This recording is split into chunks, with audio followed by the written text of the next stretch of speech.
We're now joined by footy commentator Rob Daly, who is on the line to discuss the phenomenal success really of Borussia Dortmund this season, which is a pretty heartwarming story, I think, in the general football landscape. How are you, Rob? Not too bad. How are you?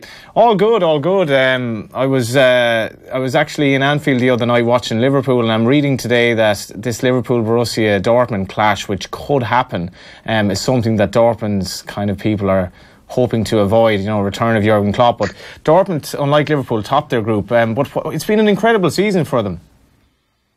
Yeah, it's been a year, of sorting out a lot of the problems of the last 2 years, really. They've found their playing mojo again. There is a style of football that's expected at Borussia Dortmund, mainly set by the pressing, high-tempo football of Jurgen Klopp. And they've brought that back with Lucien Favre, who's the head coach. Now, he used to be the boss of Borussia Mönchengladbach, left Nice in France in the summer to take over at Dortmund. And he's famous for demanding a lot of his players, but also for getting a very good, attractive brand of football out of them. And, he's left out some key players from previous years to find a way of playing that suits them. And it's got them through in the Champions League, and it's got them top of the Bundesliga. And the improvement has been much quicker than anyone would have expected. Obviously, this season, Bayern aren't maybe the force that they were. Obviously, I guess players are ageing. But if we can go back to the start of the season, what was the general expectation? He comes in, you're expecting maybe they might improve. But what was the expectation about Dortmund? I think to be much closer to Bayern. I think Dortmund finished fourth last season, but they were something between 20 and 30 points off Bayern, so nowhere near them, not competing for the title as they have been under Klopp and to an extent under Thomas Tuchel, who's now at PSG. So I think it was just to be relatively competitive again. No one expected Bayern to be this poor. I did personally think that the appointment of Niko Kovac as their head coach was a mistake, the wrong kind of coach for Bayern, but that's another story. But Lucien Favre has galvanised the squad very quickly, and one of the reasons they've succeeded this season has been because of an 18-year-old English guy who left Manchester City, took a risk, and is now one of their star players in Jadon Sancho, who got the winner in the big derby at Schalke at the weekend. Look, people didn't expect Dortmund to be challenging for the title this season, but they are, and they'll likely head into the winter break in 10 days' time, top of the Bundesliga. The Jadon Sancho story is great. I think in Ireland we've maybe a fascination with our players playing in England, but it's probably more understandable that English players don't tend to play very often outside of England. But Jadon Sancho obviously was quite young. He made a brave decision to play for Dortmund, but at his age, he's one of these kids that was born in this actual century. What is the impact he's making, and what are his attributes for those of us who haven't really seen much of him?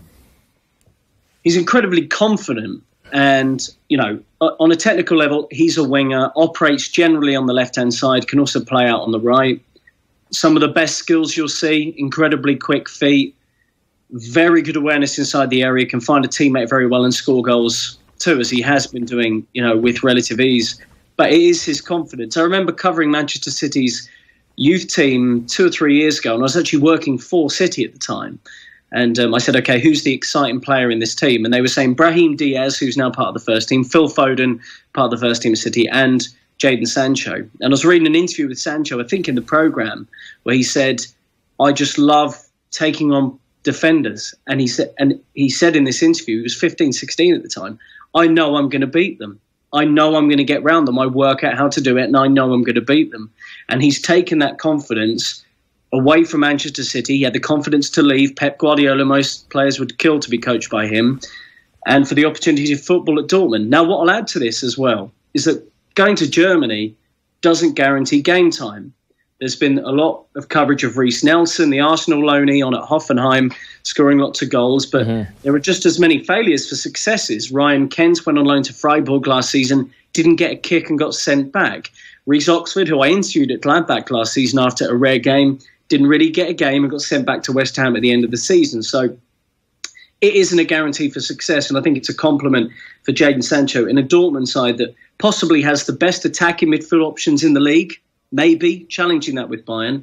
He's a nailed-on starter for their biggest games, and his goal against Schalke was a perfect example of it. He made it all himself. It was a 1-2 from a nowhere situation that he orchestrated and finished. It was brilliant. Is it expected he might return to his homeland in time, or is it I suppose, an expectation over there that he's happy where he is for the time being, especially with them on the cusp of potentially winning the league. Well, the English media are desperately trying to engineer the story that he's going to come back. I don't think he will. I think he's enjoying his football at the moment. Now, look, Dortmund, I've been to Dortmund a few times ago next week to watch the Gladbach game. It's not the most glamorous. It's a very industrial kind of town. And I wonder if maybe Sancho, in terms of lifestyle, we've got to think about this with players. Sometimes they just don't want to live in a certain place anymore. But I think Sancho realises that there's real value to him playing there. I think he'd at least take it to the European Championships in 2020. How much would he have to spend to sign him anyway? I mean, he's a really difficult player to value because he's 18 years old. He's scoring goals and making goals in the Champions League. He's English, which is going to have extra value after Brexit, we think, if that goes through, with permits and everything to get players into the country. I actually can't work out how much he's worth. Is he worth 30 million? Is he worth 100? I don't know.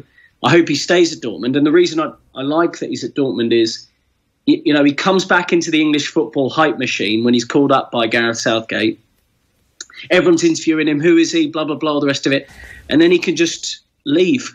He could just go away, unlike Theo Walcott did when he was at Arsenal and getting, harassed all the time. Who's his girlfriend? Blah, blah, blah. If you remember all that Walcott stuff at the time, Sancho just leaves. And in Germany, there's pressure on him at Dortmund, of course. But he can just get on with his football, and he's improving very quickly. It's such a good point you make, because he's probably able to lead a semi-normal life, and there's really, obviously there's speculation in the English press about him, but he's obviously not party to that kind of intense, I suppose, clamour for information and hysteria that relates to Sterling. And I guess for a young kid, that's just such a great thing for his head. Yeah, I think so. I really believe it. I mean, Sterling's a great example. Broke into the Liverpool team at 17, was instantly an important player for Liverpool, and has had, the media scrutiny, all these headlines over the past few years, very harsh criticism. I mean, the harshest. I think back to Theo Walcott. I think back to Michael Owen. Do you remember Michael Owen when he broke through, the scrutiny he was under, that his family were under? Theo Walcott is, for me, a good example as well, because I remember he was 16, 17. His 16-year-old girlfriend was in all the papers. They were papping them. Who is this Theo Walcott kid? Because he was a relative unknown, despite the fact Arsenal had signed him. I think Jadon Sancho is just going to go over there, play his football. Look, no doubt people are wanting to sign shirts, take photos, selfies, all the rest of it in Dortmund, in Germany. But I think in that environment, it's a healthy one for him. And in Dortmund, there aren't too many distractions. I think he's going to knuckle down, play his football at a very high level, and he'll want to go deep in the Champions League this year with Dortmund. Yeah, you mentioned that about the not too many distractions and also the general region. I think Dortmund has a population in the greater area in the region of 600,000. Yet at their home games, if this is correct, what I was reading earlier, their average attendance last year was upwards on 80,000. Yeah. And I just kind of, for the purpose of I suppose some investigative work, looked at their ticket prices for their game. I think they're playing Werder Bremen at the weekend, and you could get a ticket for like €17. So what is it about this club that makes it so attractive? I think it's kind of more or less fan-owned, but to be getting attendances like that when not really even challenging last season seems utterly phenomenal. And obviously we all know about the atmosphere there as well. I think it's a classic example of a working-class town, city. That like football used to be, in a way. Absolutely. And you look at the most fanatical, I'd argue the most fanatical supporting football, and it generally is lower income, working class kind of places. And Dortmund has been one of them. Now, and you look at the derby at the weekend, and it's why the derby with Schalke, Gelsenkirchen, where Schalke are based, is, a few kilometres down the road. And there's such a rivalry there because they're two teams from the Ruhr region with a similar background. That very industrial part of Germany, and I think it leads to this. Everything is about the football match. You go to work in the week, but you're just thinking Saturday, 3:30 Saturday. Get my beer and sausage, 3:30 on Saturday. And anyone who's ever been to Dortmund, I've been a few times now. I can't wait for the game next Friday against Gladbach because they're the top two teams in Germany right now. Bayern on one of those. The atmosphere is absolutely incredible. And in that standing cop, they get 28,000 people in one cop. Yeah. So it's completely insane. So, you begin to understand why Jurgen Klopp was so adored there. Because for a place where football's everything, he delivered them Bundesliga titles and a Champions League final. And there's real potential in this current group. I don't think they'll go beyond the quarters of the Champions League. I was going to say that. Why are they such Are there such limitations there that they're not going to maybe be an outside bet to actually go all the way or at least get to the final? They could have a 2013 run. They're not as good as that 2013 team that played at Wembley against Bayern, which had a relatively peak Lewandowski, will remember, Marco Reus fully fit, Ilkay Gundogan, Mats Hummels, but they are a very good team, and they could have a Monaco-style season. You remember Monaco a couple of years ago under Leonardo Jardim with Mbappe and all the rest of it reaching the semis. They could do that. I don't doubt that, but I think more realistic would be the quarterfinals, and then they just stay and challenge for the Bundesliga to the end. Because, look, Bayern will improve. They've got to. I mean, because they're very... By their high standards, they're really poor at the moment. I saw the Ajax game last night. I thought they were very disappointing, defensively suspect. I think they'll do some business in January. But Dortmund have a good squad. And Julian Weigl, for example, a player I tipped Pep Guardiola to sign at Man City because he doesn't give the ball away. He's a bit like Xabi Alonso if you haven't seen him play yet. He's not getting in the team right now. Dortmund are like, we're playing better without him, so he's on the bench. And I think it's a confidence in the group of players they have that they'll go on to success. And it'd be great to see someone else win the Bundesliga this season. Yeah, Lucien Favre's been, I think he was linked with a move to Everton in the past. Is he sort of the type of coach now that will become very much a sort of a hot prospect with a view to English clubs who will be replacing their managers in the next year or so? I think, Favre's been around the block a fair while now, and I think the issue is I don't see him leaving Dortmund anytime soon unless they had some collapse, because Dortmund wanted him last summer. It wasn't a secret. It was fairly open that they tried to persuade Lucien Favre to take over from Thomas Tuchel, but he'd only been in Nice for a year. If you've ever been to Nice, you don't want to just stay for 1 year. You want to stay for 2, maybe, because it's not a bad place to live. But after the catastrophic previous season where they had Peter Bosz, who got Ajax to the Europa League final that lost to Man United, he didn't work out. He couldn't work out how to get them to defend. Peter Stöger is just a very solid manager who saw them through to the end of the season. Favre's a perfect fit. And I'd point to one other player in the squad, in Marco Reus, because Marco Reus is fit. He scored 9 or 10 league goals. Being fit is the big thing with him. Massive. And Reus made his name under Lucien Favre at Borussia Mönchengladbach when the two worked together there. So they're reunited at Dortmund. Reus is his captain. I just think it's a perfect storm at the moment for Dortmund to go on and win some stuff this year. Just finally, as well, Christian Pulisic has been sort of linked with a move to a couple of English clubs actually over the last few days, more or less out of favour. What would an English club be getting if he were to join?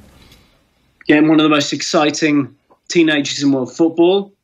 You'd be getting a winger of real pace, low centre of gravity, doesn't get knocked over, scores, makes goals.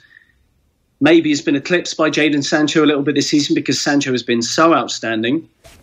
The other thing you get with Christian Pulisic, in quite a cynical point of view, is you're getting an American.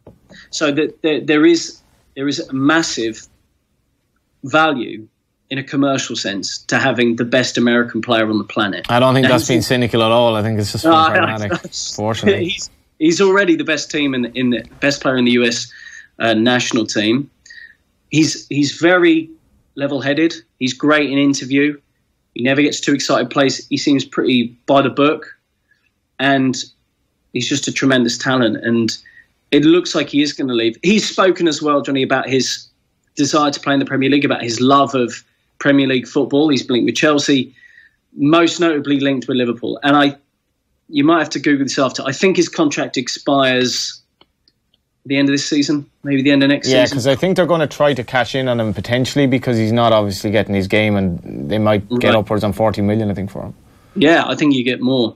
I think you would. And, I'm not one of these big believers in, David Beckham went to Real Madrid and they sold $4 billion worth of shirts. I don't think that stuff is real when they give those figures. But Christian Pulisic on the back of your shirt you'd flog a few in the United States for sure. So yes or no, will Dortmund win the league? Yeah, why not? Yeah. that's kind of a yes. That'll do, isn't it? Yeah, I think that, look, right now they're better than Bayern. They are 100% right now better than Bayern. I will say one thing, and I think it all hinges on the fitness of Marco Reus. He's so important, but he gets injured every season. And if he can stay injury-free for a whole season, they'll win it. But that's unlikely that he stays fit for 9 months. Thanks for your time, Rob. Pleasure.